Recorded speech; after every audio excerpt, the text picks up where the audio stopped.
सारस्वत तथा चिचिक तीर्थ का महात्म्य। ब्रह्मा जी कहते हैं, सारस्वत नामक तीर्थ समस्त अभीष्ट वस्तुओं के साथ भोग और मोक्ष भी देने वाला है। वह मनुष्यों के सब पापों का नाशक, समस्त रोगों को दूर करने वाला और संपूर्ण सिद्धियों का दाता है। नारद, उसके महात्म का वृत्तांत विस्तार पूर्वक सुनो। पुष्पोत्कट से पूर्व और गौतमी के दक्षिण तट पर एक विश्वविख्यात पर्वत है, जिसे शुभ्रगिरि कहते हैं। शाकल्य नाम से प्रसिद्ध एक परम निष्ठावान मुनि उस पुण्यमय शुभ्र पर्वत पर उत्तम तपस्या कर रहे थे। गौतमी के तट पर रहकर तपस्या करने वाले उन श्रेष्ठ ब्राह्मण को सभी भूतगण प्रतिदिन प्रणाम और उनका स्तवन किया करते थे। ऋषियों, गंधर्वों तथा देवताओं से सेवित उस परम पवित्र पर्वत पर देवताओं और ब्राह्मणों को भय पहुंचाने वाला परुष नामक एक राक्षस रहता था। वह यज्ञ से द्वेष रखता, ब्राह्मणों की हत्या करता और इच्छानुसार अनेक रूप धारण करके वन में विचरता रहता था। जहां विद्वान ब्राह्मण शाकल्य मुनि रहते थे, वहां भी वह महापापी राक्षस आया करता था। विप्रवर शाकल्य बड़े तेजस्वी थे। पापाचारी परुष प्रतिदिन उन्हें उठा ले जाने अथवा मार डालने की चेष्टा में लगा रहता था, किंतु वह अपने उद्योग में सफल न हो सका। एक दिन द्विज श्रेष्ठ शाकल्य देवताओं की पूजा करके भोजन करने की इच्छा से आश्रम पर आए। इसी समय परश ब्राह्मण का रूप धारण करके किसी कन्या को साथ ले वहां आया। उसका शरीर शिथिल हो गया था, सिर के बाल पक गए थे और वह अत्यंत दुर्बल दिखाई देता था। उसने शाकल्य से कहा, ब्राह्मण, आप मुझे और इस कन्या को भोजनार्थी जानिए। मानद, हम लोग आतिथ्य के समय पर आए हैं। आप कृत्य हो गए। इस संसार में वे ही धन्य हैं जिनके घर से अतिथि अपनी अभिलाषा को पूर्ण करके निकलते हैं। जो अतिथि सत्कार नहीं करते, वे जीते हुए भी मृतक के समान हैं। जो भोजन के लिए बैठकर भी अपने लिए बने हुए अन्न को अतिथि के लिए देता है, उसने मानो पृथ्वी का दान कर दिया। यह सुनकर शाकल्य ने कहा, मैं तुम्हें भोजन देता हूं। यों कहकर उन्होंने उसे आसन पर बिठाया और विधिवत पूजा करके भोजन परोसा। परोस ने हाथ में आचमन के लिए जल लेकर कहा, दूर से थके मांदे आए हुए अतिथि के पीछे देवता भी आते हैं। जब अतिथि तृप्त होता है, तब वे भी तृप्त हो जाते हैं। यदि अतिथि की तृप्ति न हुई तो वे भी अतृप्त रह जाते हैं। अतिथि और निंदक ये दोनों विश्व के बंधु हैं। निंदक तो पाप हर लेता है और अतिथि स्वर्ग की सीढ़ी बन जाता है। जो मार्ग से थक कर आए हुए अतिथि को अवहेलना पूर्वक देखता है, उसके धर्म, यश और लक्ष्मी का तत्काल नाश हो जाता है। इसलिए मैं थका मांदा अभ्यागत आपसे कुछ याचना करता हूं।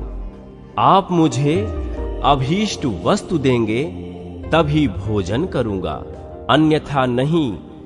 शाकल्य ने कहा, उसे दिया हुआ ही समझो।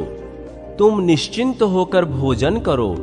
तब राक्षसों में श्रेष्ठ परुष ने कहा, मुने, मैं पके बालों वाला दुर्बल एवं बूढ़ा ब्राह्मण नहीं, तुम्हारा शत्रु हूं। तुम्हें मारकर खा जाने का अवसर देखते देखते मेरे कितने वर्ष व्यतीत हो गए। जैसे थोड़ा जल गर्मी में सूख जाता है, वैसे ही मेरे सब अंग भूख के मारे सूख रहे हैं। अतः मैं तुम्हारे अनुचरों सहित तुम्हें ले चलूंगा और अपना आहार बनाऊंगा। परुष का यह कथन सुनकर शाकल्य ने कहा, जो उत्तम कुल में उत्पन्न हुए हैं और जिन्हें संपूर्ण शास्त्रों का ज्ञान है, उसकी की हुई प्रतिज्ञा कभी झूठी नहीं होती। अतः सखे, तुम्हें जैसा उचित जान पड़े वैसा ही करो।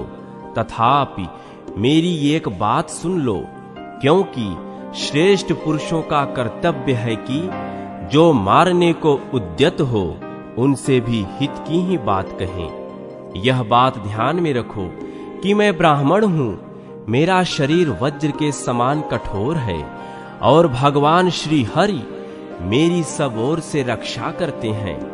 भगवान विष्णु मेरे पैरों की रक्षा करें। देव जनार्दन मेरे मस्तक की, भगवान वाराह दोनों भुजाओं की, कूर्मराज पृष्ठभाग की, कृष्ण हृदय की, नरसिंह जी अंगुलियों की, वाणी की, अधीश्वर मुख की, गरुड़ वाहन नेत्रों की, धनेश दोनों कानों की और भगवान भव सब ओर से मेरे शरीर की रक्षा करें। नाना प्रकार की आपत्तियों में एकमात्र साक्षात भगवान नारायण ही मेरे लिए शरण हैं। यों कहकर शाकल्य ने कहा, राक्षस राज, अब तुम्हारी इच्छा हो तो इस समय आलस्य छोड़कर मुझे यहां से उठा ले चलो या यहीं सुखपूर्वक खा जाओ। उनके यों कहने पर वह राक्षस खाने को तैयार हो गया। सच है, पापी के हृदय में करुणा का एक कण भी नहीं होता। बड़ी बड़ी दाढ़ें और विकराल मुख बनाए जब वह ब्राह्मण के समीप पहुंचा, तब उन्हें देखकर बोला, विप्रवर, तुमको तो शंख चक्र और गदा हाथ में लिए देखता हूं। तुम्हारे सहस्त्रों चरण, सहस्त्रों मस्तक, सहस्त्रों नेत्र और सहस्त्रों हाथ हैं। तुम सर्वव्यापी दिखाई देते हो, संपूर्ण भूतों के एकमात्र निवास हो। तुम्हारा स्वरूप छंदोमय है, तुम जगन्नमय हो। इस रूप में आज मैं तुम्हें देखता हूं। तुम्हारा पहला शरीर इस समय नहीं है, इसलिए मैं तुमसे प्रार्थना करता हूं, अब तुम ही मुझे शरण दो। महामते, मुझे ज्ञान प्रदान करो और ऐसा कोई तीर्थ बताओ जो मेरा पापों से उद्धार करने वाला हो। ब्राह्मण, महापुरुषों का दर्शन निष्फल नहीं होता, भले ही वह द्वेष अथवा अज्ञान से क्यों न हुआ हो। लोहे का पारस मणि से प्रसंग या प्रमाद से भी स्पर्श हो जाए तो भी वह उसे सोना ही बनाता है। और राक्षस का यह वचन सुनकर शाकल्य को बड़ी दया आई। वे बोले, दैत्यराज, तुम्हें शीघ्र ही सरस्वती का वरदान प्राप्त होगा। इससे तुम में भगवत स्तवन की शक्ति आ जाएगी। फिर तुम भगवान जनार्दन की स्तुति करना। मनोवांछित वस्तु की प्राप्ति के लिए श्री नारायण की स्तुति के सिवा दूसरा कोई साधन नहीं है। बहुत अच्छा कहकर परशु त्रिभुवन पावनी गंगा के तट पर गया और स्नान करके पवित्र हो गंगा जी की ओर मुंह करके खड़ा हुआ। उसी समय उसने देखा शाकल्य मुनि के कथानुसार जगत जननी सरस्वती सामने खड़ी हैं। उनका रूप दिव्य है। उन्होंने दिव्य चंदन का लेप कर रखा है। संसार की जड़ता दूर करने वाली जगन्न माता जगदम्बा भुवनेश्वरी का दर्शन करके परशु ने विनीत भाव से कहा, देवी, मेरे गुरु शाकल्य ने यह कहा है कि तुम लक्ष्मीकांत भगवान गरुण ध्वज की स्तुति करो। आपके प्रसाद से वह शक्ति मुझे प्राप्त हो जाए, ऐसी कृपा कीजिए। सरस्वती ने तथास्तु कहा।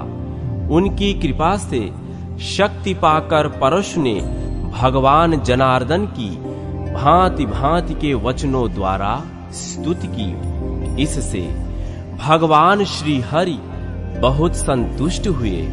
उन कृपा सिंधु ने राक्षस को वरदान दिया, तुम्हारे सब मनोरथ पूर्ण होंगे। इस प्रकार शाकल्य मुनि, गौतमी गंगा, सरस्वती देवी तथा भगवान नरसिंह के प्रसाद से वह राक्षस महापापी होने पर भी स्वर्गलोक में चला गया।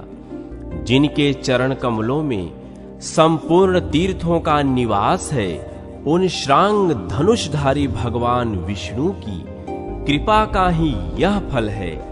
तब से वह तीर्थ सारस्वत नाम से विख्यात हुआ।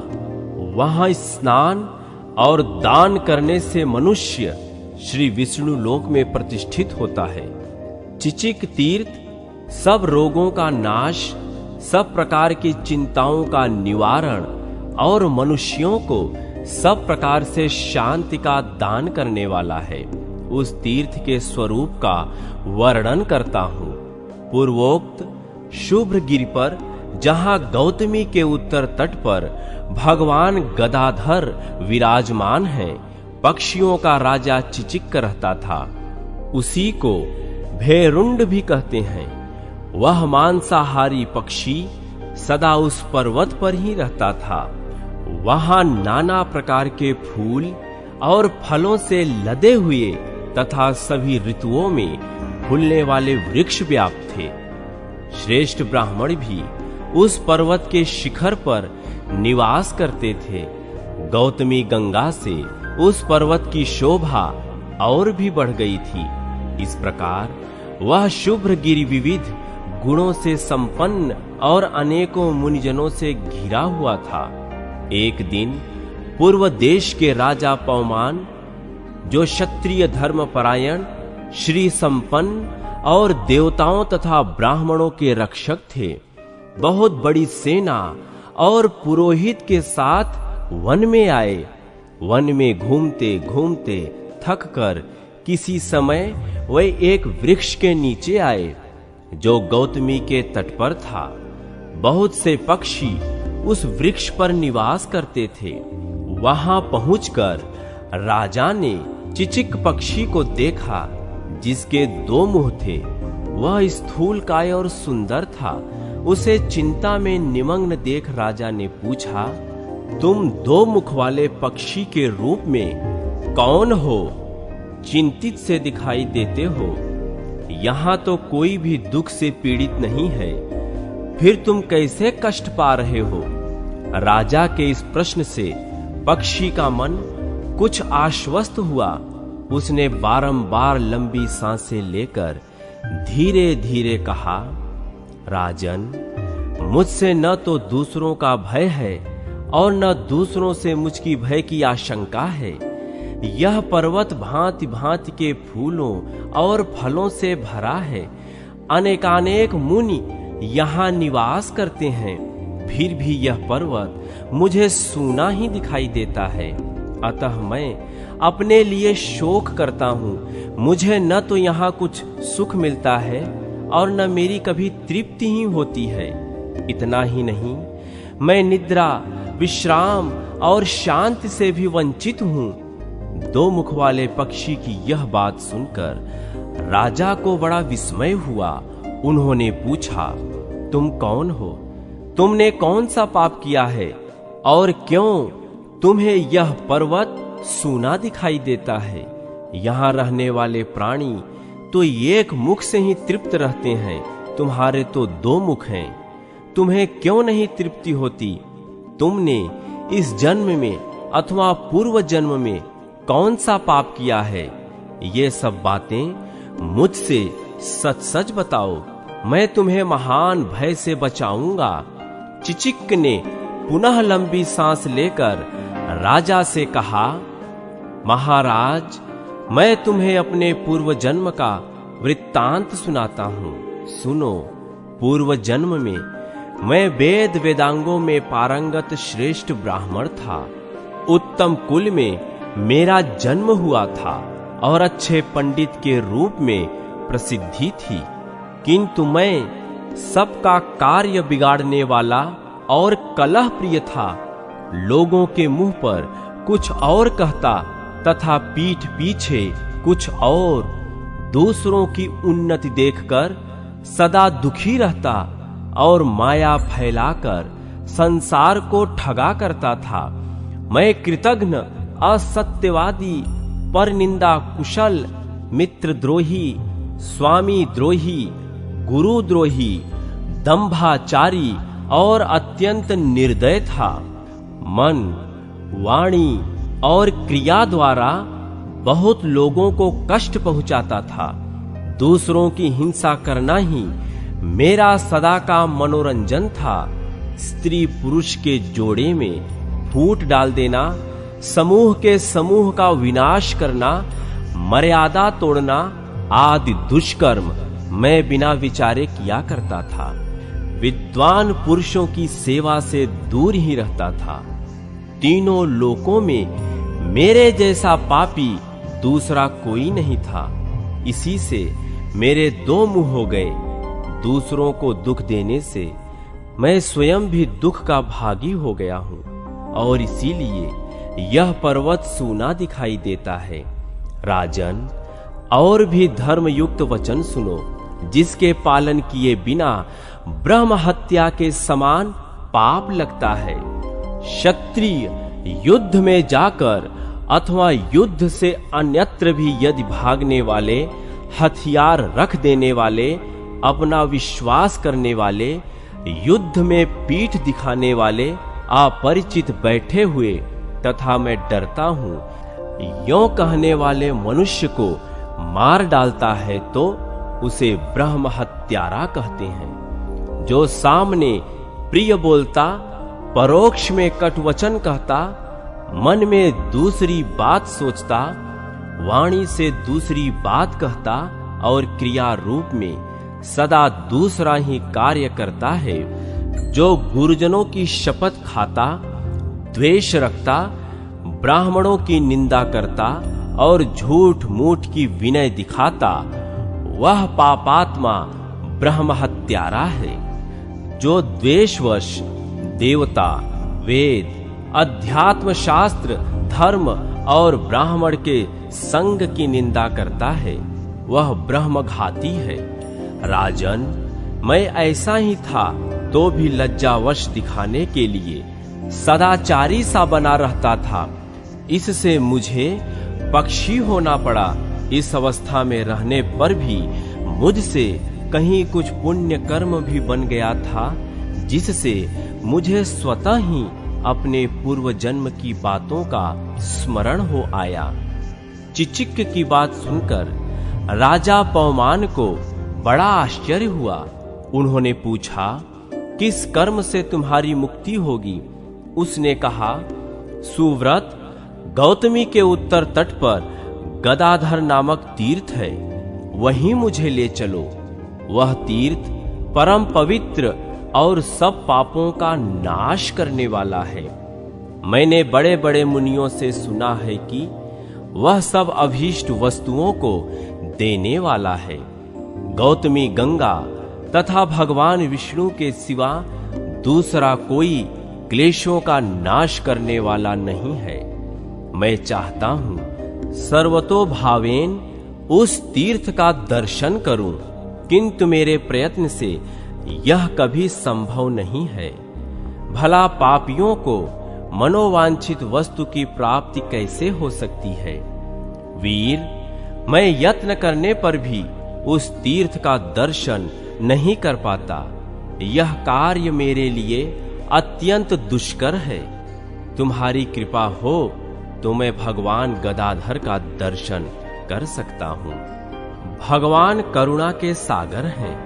वह बिना बताए ही सबके दुखों को जानते हैं। उनका दर्शन कर लेने पर पुनः मनुष्यों को सांसारिक क्लेश का अनुभव नहीं करना पड़ता। राजन, मैं तुम्हारे प्रसाद से भगवान का दर्शन करते ही स्वर्ग लोक को चला जाऊंगा।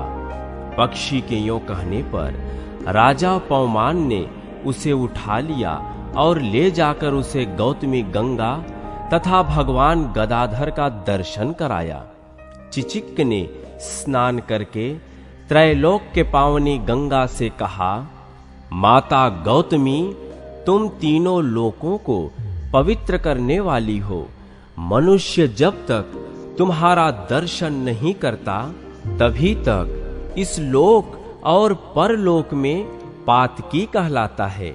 यद्यपि मैंने सब प्रकार के पाप किए हैं तो भी अब तुम्हारी शरण में आया हूँ। मेरा उद्धार करो। तुम भगवान विष्णु के चरण कमलों से निकली हो। संसार के प्राणियों की तुम्हारी सिवा कहीं कोई भी गति नहीं है। पक्षी का अंतःकरण श्रद्धा से शुद्ध हो गया था। उसने एकमात्र गंगा की शरण ली और गंगे मेरी रक्षा करो इस प्रकार कहते हुए स्नान किया। तदनंतर भगवान गदाधर को प्रणाम करके राजा पवमान से विदा ले पर्वत निवासियों के देखते देखते वह स्वर्ग में चला गया। पवमान भी अपनी सेना के साथ अपने नगर को लौट गए। तब से वेद वेत्ता विद्वानों ने उस तीर्थ का नाम पावमान तीर्थ, चिचिक तीर्थ और गदाधर तीर्थ रख दिया। उस तीर्थ में किया हुआ पुण्य कर्म कोटि कोटि गुना हो जाता है।